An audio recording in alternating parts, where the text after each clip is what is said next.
Hey, welcome to the Healthy Postnatal Buddy podcast with your postnatal expert Peter Lapp. That, as always, will be me. Today, Kitty, little buddy, Aunt Red and I were joined by Afina Crilly.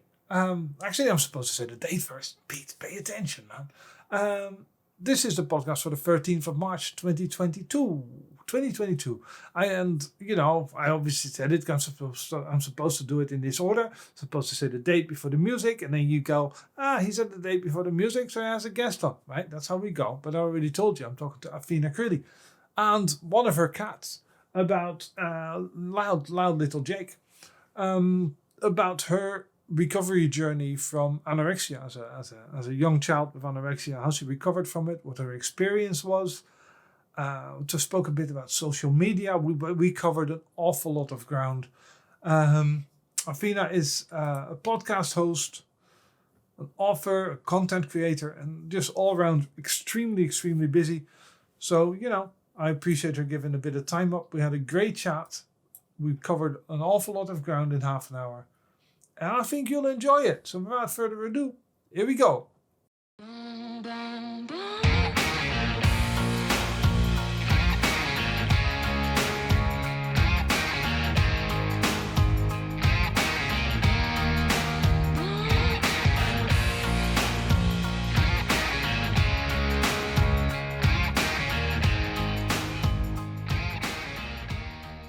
Could you tell us a bit about yourself and your story? Yeah, of course. So, hi everyone, I'm Athena. I am currently a podcast host myself. So, I have a podcast called Finding My Fit, and I'm also a writer. So, I write for various different websites and that kind of thing. In terms of my story, so honestly, I could be sat here for hours trying to tell all the ins and outs of my story, but I'll try and keep it nice and short. So, I suffered with anorexia for about 7 to 8 years, and I suffered between the age of 13 and 20/21. I'm now 26, so I've been recovered for about 5 years. And I guess taking it right back to the start and talking about what kind of started my eating disorder in the first place. I don't really know exactly what caused me to develop an eating disorder, but when I was about 12, I decided I wanted to lose a bit of weight. I wasn't really overweight, but I definitely carried, a little bit of, they call it puppy fat, Yeah. just a little bit, the kind of fat that you would probably lose as you go through puberty, basically. So yeah, I just wanted to lose a bit of weight, and I started to exercise a bit more. So I bought a Nintendo Wii Fit. I don't even think they're a thing anymore, but back in the day, everybody used one of those, and I use that every day. So I started using that every day, and I started reducing my food intake, and the weight started to come off, and I felt really good. And I think things just kind of developed from there. Like, I just started to become very obsessive with the exercise and the restriction. And, I kept just wanting to do more exercise and restrict even more food. And it got to the point where I did end up developing an eating disorder. And, you know, some people can go on a diet, lose weight, and they're fine. They don't develop an eating disorder. I'm not really sure why I developed an eating disorder after going on a diet. I think it might be due to maybe my, personality. I'm quite a perfectionist. I like to overachieve, I like to push myself, and it may be due to that. So yeah, basically my mum took me to the doctor, and they diagnosed me there with an eating disorder, and I got put into hospital on a children's ward. And that would be the first of 5 different hospital stays. So I had 3 hospital stays on pediatric wards, so on children's wards. And then my final 2 hospital admissions were in specialist mental health hospitals, specialist eating disorder units. And I mean, I wouldn't really say any of my hospital admissions really helped me very much. The focus was very much on, eat more, that's it. There was no sort of psychological help, no not very much therapy, that kind of thing. So I wouldn't say personally for me, hospital admissions helped. But when I got to about 19 or 20, I was at uni and I was having a good time. You know, I'd made some new friends. Um, I'd got my first boyfriend and I was just having a really good time. And it was a good place in my life. And I think that really is what helped me to finally recover and realize that there is more to life than just food and exercise.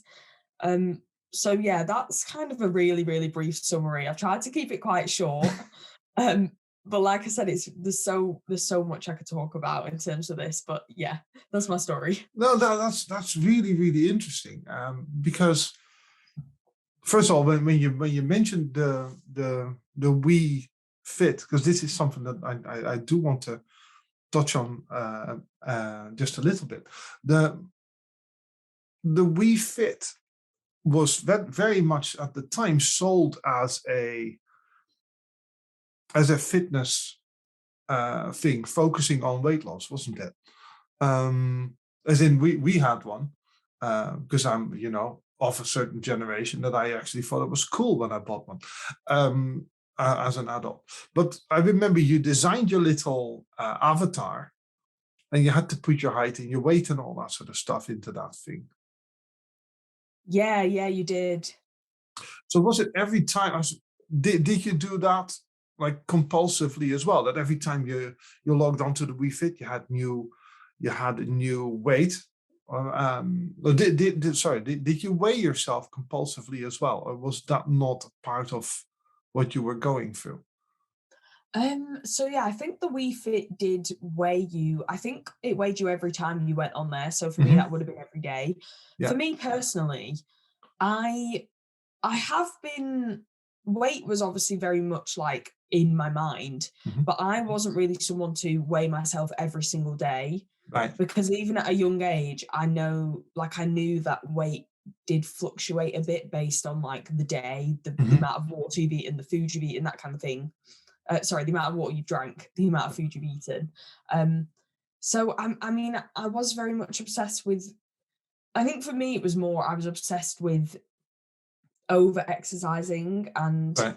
being able to like go for the whole day without eating, basically. And it wasn't so much about the weight for me. It was more about sort of being able to push my body to the extremes in a way. Okay. Um, and that manifested in me over exercising and not eating throughout the day, Mm. basically. Was that because that's really interesting? Because when what I know, the little I know about eating disorders, is that the recovery used to be, I'm not sure it still is, but the recovery used to be very much a weight centered approach, kind of like what you were saying, getting people to eat more and gain a bit of weight, and then all will be well with the world. But if you're saying that weight for use for yourself wasn't that much of a focus, then I suppose by definition that approach wouldn't really be effective for you, would it? No, I mean, to be honest, that approach isn't effective for anybody with an eating disorder Right. because even if that person is obsessed with their weight, at the end of the day, an eating disorder is a mental health condition. Hmm. It's mental health that's the issue, not physical health. So going into a hospital, and again, this is why it didn't work for me and why it probably doesn't work for a lot of people, is the fact that when you go into a hospital, they're very much focused on right, this person needs to put weight on because they're very underweight. And I understand that that is important. That person is very underweight and they need to put weight on, yes. But at the same time, they also need to they it's their mind that's the issue. It's their mental health that needs to be worked on if they truly want to recover from an eating disorder. You can't just like force somebody to eat more, then they put weight on and then they're better. It doesn't really work like that. So I think, yeah, physical weight is important, but it's not the whole story. No, exactly. It's interesting because I had a chat with someone a while ago a clinical psychiatrist who specializes in binge eating disorders, and that's kind of what he kind of binge eating is, I suppose, different in that his focus is on different, but it's all mental health with him. So he just spoke about teaching people mental tricks to, for want of a better phrase, to overcome that, to separate themselves from it. But it's interesting that you said when you went to uni that that helped you more. Like your mental health improved your life. Probably you had more. I don't. Fun is the wrong word. I'm trying to think of what the right word actually is. But you were in a happier place, and therefore your eating disorder kind of resolved itself almost. How much work did you have to put in at that stage? Is it like something you still focus on like a weekly basis, or is it just some of those? Actually, I'm recovered, and if I stay on the ball, then I'm okay. Yeah, I mean, I think for me, it was a lot of it was to do with sort of having like the support of people around me. Because Mhm. for my whole eating disorder, I mean, because of what you're going through, you kind of get very, you sort of isolate yourself, and you have no energy to socialize as it is, but you also start to get very, like, I was very paranoid that people really didn't like me, and Mhm. I thought everyone hated me, and that made me very much go into my shell, and I just sort of, I ended up basically losing all of my friends during high school, so secondary school. Um, and then when I got to uni and I started making more friends and I got a boyfriend, they sort of, like, it really helps to have that support around you, and that was something I'd not really had in terms of friendship during the earlier part of my eating disorder. So I obviously had my parents for support, but I lost all of my friends, and that made it very difficult to sort of find my way out. So yeah, I think building that support network really helped me. And in terms of the amount of work that I had to put in, I mean, it's kind of hard for me to remember at this point because it feels like so long ago, even though it wasn't really that long ago. But I did obviously have to put a lot of work in. It wasn't as simple as, oh, I've got a few friends, I'm recovered. Yeah. This was a 7-year battle that I'd been dealing with. So it wasn't easy by any means. And I would say it took me, a few years until I finally felt like I was fully free of my eating disorder. So it was, a few years of work, and there were a lot of ups and downs and a lot of negative thoughts, and it is one of those where recovery can literally take people years and years and years, and some people never recover from it. They manage it, but they don't fully recover from it. I would say for Mhm. me now, I am fully recovered. I don't have any eating disorder based thoughts. I don't, it's not a part of my life anymore. But for a lot of people, they carry that with them forever. Yeah, no, of course, yeah, it's the same as sort of any sort of mental health issues, I suppose. Some people, it's a bit. Some people find stability a little bit quicker than others do. Um, it's really interesting when you're talking about your support. What do you think for yourself would have helped when you were younger to recover from it quicker? If you say the hospital visits didn't really do all that much for you, obviously, what sort of support do you think the professional establishment could have given you that you say actually this would have made more of a difference? Um, I think a lot of the issue was the well, this was sort of for the when I was in the general children's ward, so Mhm. not the specialist units that I was in. The first 3 hospital stays where I was on just a general ward with children with all sorts of different Ah, conditions, okay. not just mental health. And I think the issue in that sense was there was no work on my mind. There was no work on the mental health side of it because they weren't specialized in mental health. So they didn't really know what to do in a way. They were just sort of giving me generic care. So, feeding me my meals, making sure I'm okay. That's about it really. And obviously, like I said at the beginning, that doesn't work for an eating disorder because Yeah. it's a mental health condition. So you can feed me all you want, you can force feed me as much as you want, but my mind is still going to be exactly the same. It's going to Mhm. think the exact same thoughts. So it kind of was like they would treat me in the hospital, I'd go home, and then when I got home, I would just continue my usual habits of restriction and exercise. I think what could really be improved is that working on the mind side of things. So providing therapy and just even though it is a general children's ward, I think it would have been really helpful to have that kind of mental health support. So yeah, I would say just that really. Yeah, because that's interesting. From the outside looking in, it seems rather obvious. And to be fair, I thought that that's what they would offer. Do you know what I mean? I thought that even for children, and like you said, it's accepted if you're, let's say, near starvation point and all that sort of stuff. Getting calories in is important just to keep someone alive and keep them relatively healthy and all that sort of stuff. But as with many of these things, you're kind of painting over the cracks, aren't you? If you just say, okay, we've topped up the nutrients, off you go again. You've not really resolved anything. In the same way that I always tell people that antidepressants are supposed to be like a short-term solution for most people, right? That if you don't deal with the issues that cause whatever the illness is, then you'll never be able to come off certain medications, or you'll never be able to leave hospital and be successful afterwards.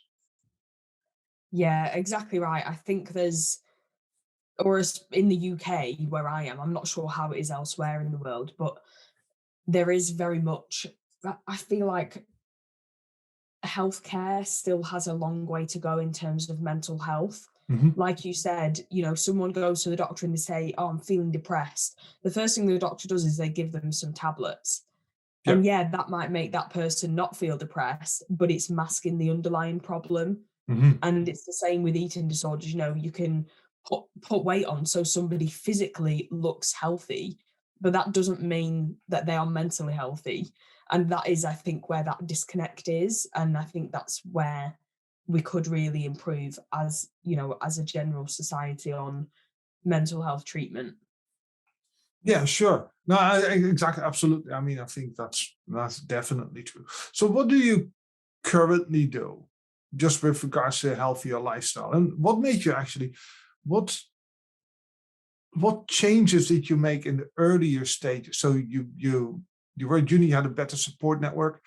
Did you tell your friends? Were you quite open about your eating disorder, or did that?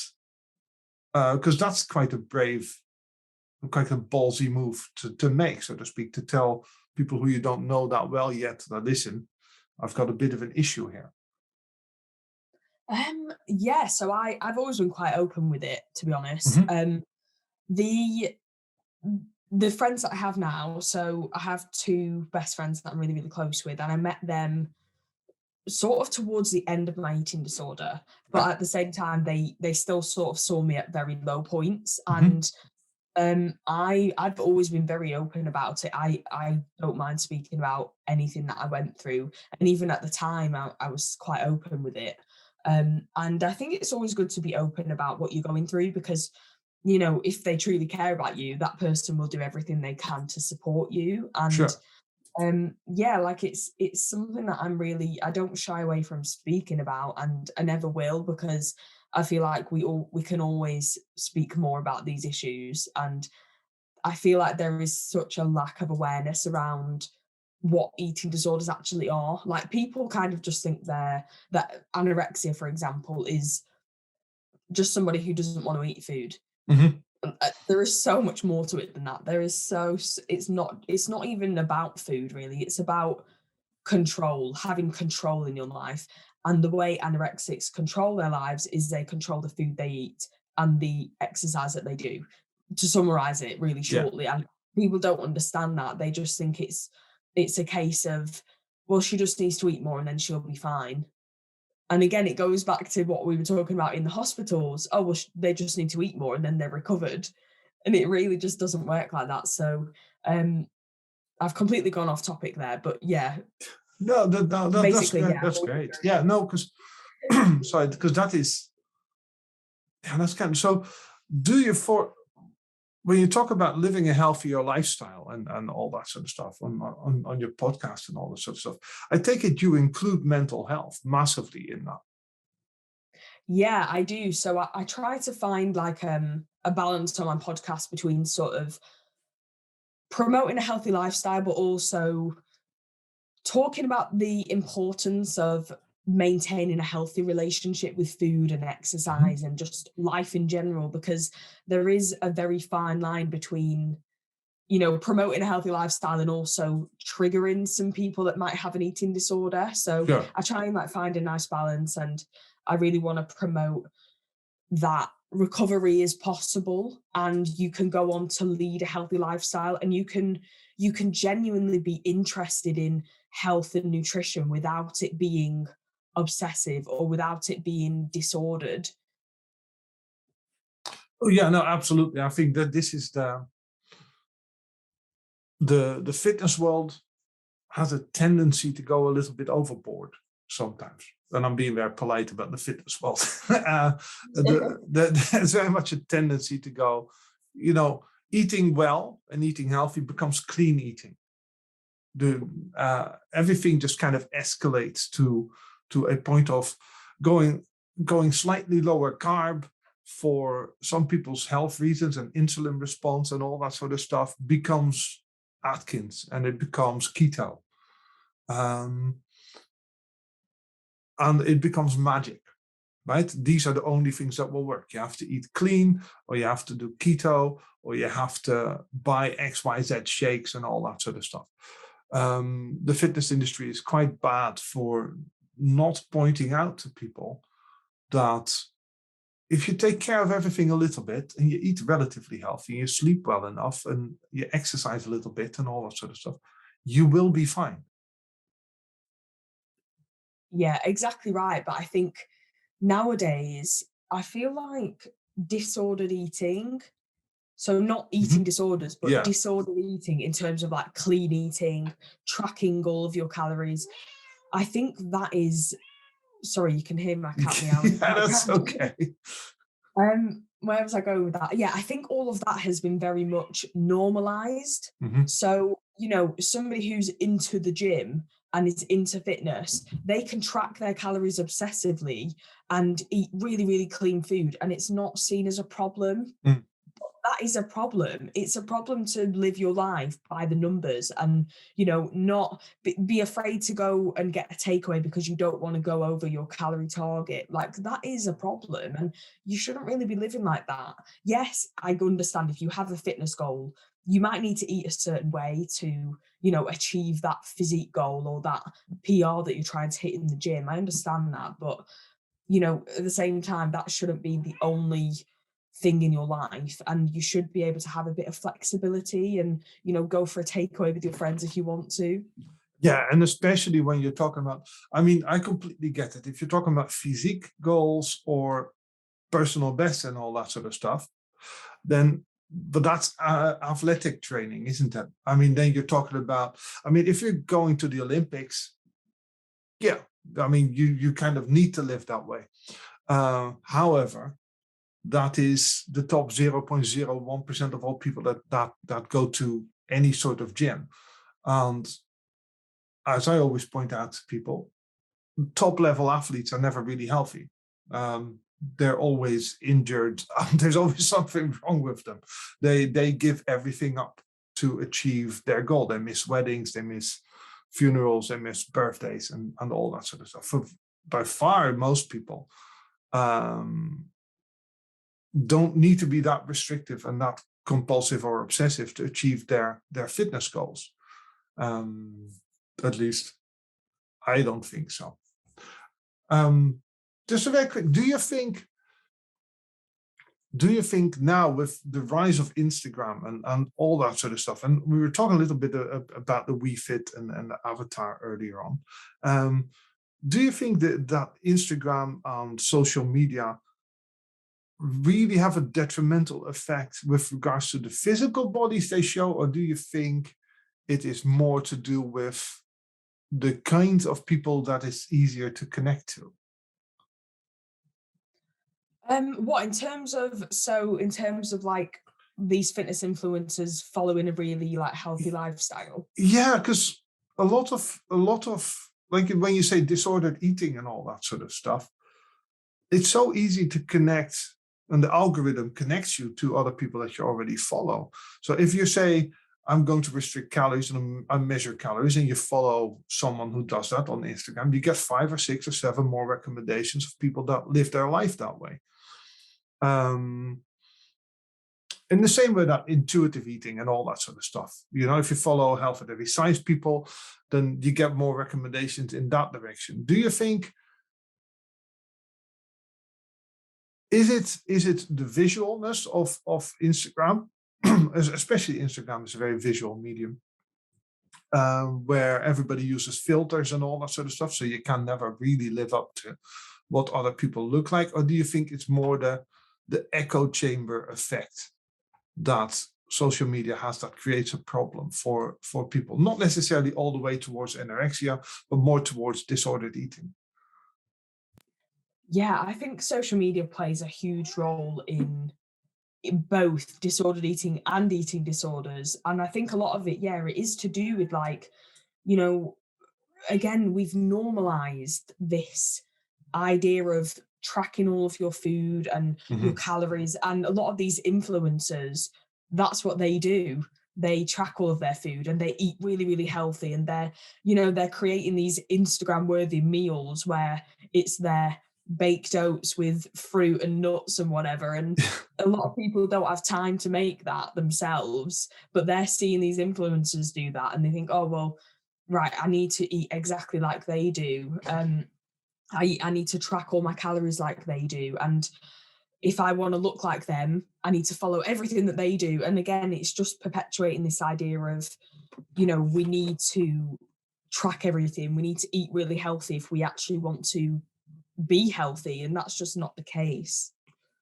No, so what do you? Because I always say, you get it right 80% of the time, and you'll basically be fine, right? And by that I don't mean eat ridiculously clean Monday to Thursday, and on Friday you can do whatever you want. I just mean just ballpark this stuff, right? I hope everybody kind of knows what healthy-ish eating looks like.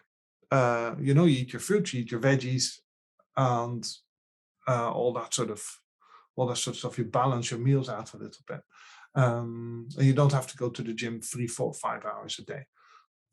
So, what would you say the biggest thing for someone who's on their way out of uh, the eating disorder and towards the end of crawling out of that, so to speak, that mental states? What do you think the biggest thing is for you with regards to how you can make sure you can keep up your self-care and your healthier lifestyle and all that sort of thing, to make sure, or to try at least, in effort not to relapse back into that eating disorder? Yeah, that's a good question. I mean, I think at this stage where I am now, I don't think I would ever relapse into an eating disorder. Mhm. Sorry, my cat Don't is worry about it. meowing. My dogs snore on this podcast all the time. It's all good. I'll repeat what I just said so you can cut that bit out. So at this point, I don't think I would ever relapse into an eating disorder just because I don't know, just like my mindset now is just so, so different. And I Mhm. don't really have, like, I just I couldn't do what I did back then. I can't imagine the thought of not eating all day right now and Mhm. over exercising and I just couldn't do it right now, to be honest. I think I'm too lazy and I like food too much now, which is a good thing for Awesome. me. Yeah. So yeah, I think in terms of self-care, um, I mean, self-care is it's going to look different for everybody. For me, I do go to the gym and I find that exercise is a really like nice form of self-care for me now because I'm doing it in a way that's not obsessive. And it's a case of I enjoy what I do, and if I want a rest day, then I'll take a rest day. Like today, this morning, I planned to go to the gym. I was tired, so I didn't go. And I think there's a difference between, exercising healthily and exercising obsessively. So yeah, I'd like to go to the gym. I also I've recently started trying to self-reflect a lot more and kind of like journal a little bit. Mhm. I am very busy, so I feel like I'm probably going to end up forgetting to journal quite a lot, but I'm trying to get into the habit of doing it at the end of every week and just like reflecting on the week and seeing what went well and thinking about, what I'm working towards, what I'm proud of. So, yeah, I guess that's kind of another thing that I've been doing for self-care. So, and learning to be aware and all that sort of stuff, learning to be just aware of where you're going with regards to how your week's been, the things you've been getting right, the things you've been maybe not as on point with regards to your mental health and all that sort of thing. Yeah, yeah, I think self-reflecting is a really great way to just like assess where you are in terms of not even just your mental health, but just your life as a general, are you working towards your goals? How are you feeling? Because we can so easily go through our lives just day in, day out, and we never really stop to think about how we actually feel and how we're actually doing in ourselves. So I think self-reflecting is just a great way to do that. Well, absolutely, absolutely. Obviously, I will link to everything. Anyways, was there anything else you wanted to touch on, by the way, Athena? I will. I think if I had to just say like a final word, Yeah. I would just say to anybody who is out there who's listening to this and they're going through an eating disorder and they feel like there's no way out, there definitely is. And recovery is 100% possible. It might not feel like it's possible at the time when you're going through it, Hmm. but it is possible to recover from an eating disorder. And yeah, I just want everybody to know that and to stay hopeful and keep going. Awesome. No, absolutely. On that happy note, I will press stop record here. I don't recommend other people's podcasts here often, but I do. So some great episodes on it about living with type 2 diabetes, imposter syndrome, and all that sort of stuff. I will obviously link to everything, as I always do. But like I said, you can find Athena everywhere on social, Instagram, YouTube, TikTok, and all that sort of fun stuff. I will link to it all. Check it out. Check it out. Thanks again to her for coming on. And what we're going to do now is in the news this week. So in the news this week, I'll just briefly touch on this story. Remember that story that I had a while ago about the man who was given a genetically modified pig heart, Mr. Bennett, David Bennett. Well, he had terminal heart disease. He lived on a machine for a while, weeks, I believe it was 6 weeks or something like that. Leading up to the surgery, he was going to die, so they gave him a genetically modified pig's heart. Well, he passed away this week, and I had an email. So that's 2 months after the operation. I had an email from someone saying something along the line of, "See, he died, and this is why you shouldn't mess with genetically modified stuff. This will never work," and all that sort of thing.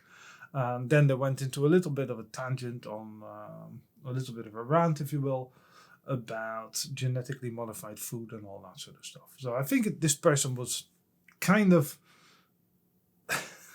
opposed to any sort of genetically modified sort of thing, including this. And they said it doesn't work. And I just wanted briefly, other than it being rather macabre, to go, see, it didn't work when someone passes away. I just briefly said, this is how you make progress. Right? This also happened with normal heart transplants and all that sort of stuff when they first came about. They didn't all work. Organs used to be rejected left, right, and center. And that's why you still get immunosuppressant drugs and all that sort of stuff. Acute organ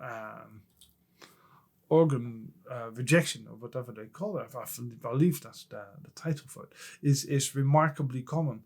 And 2 months is a miracle. the guy spoke to his family, watched the Super Bowl, and that's the thing in America, right? He got an extra Super Bowl, and he did really well for a while.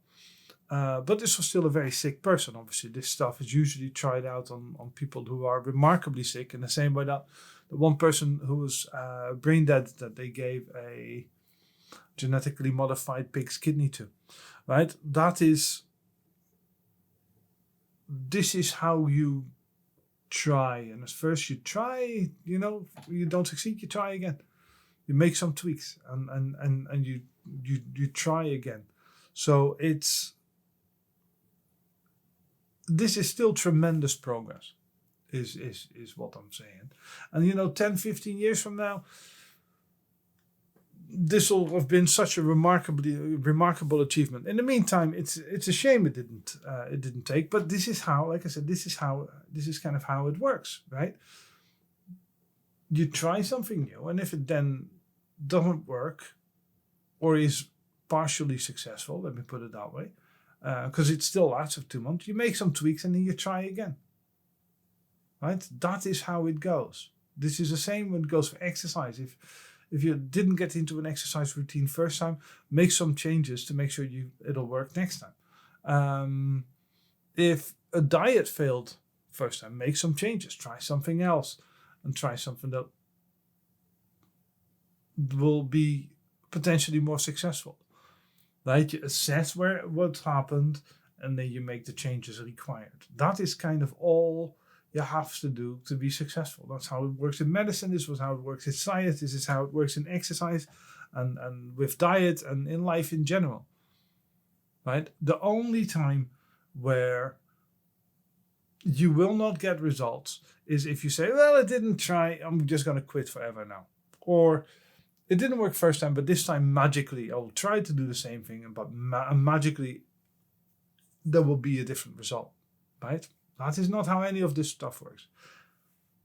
You will get results if you just make some changes. Every time you find you're partially successful, if, for instance, with an exercise routine, it worked for 3 or 4 weeks, and then you kind of drifted away again, see what worked for 3 or 4 weeks, and then make some changes. Why did you drift away? You had no accountability. Awesome. Add some accountability. You were doing it at a weird time.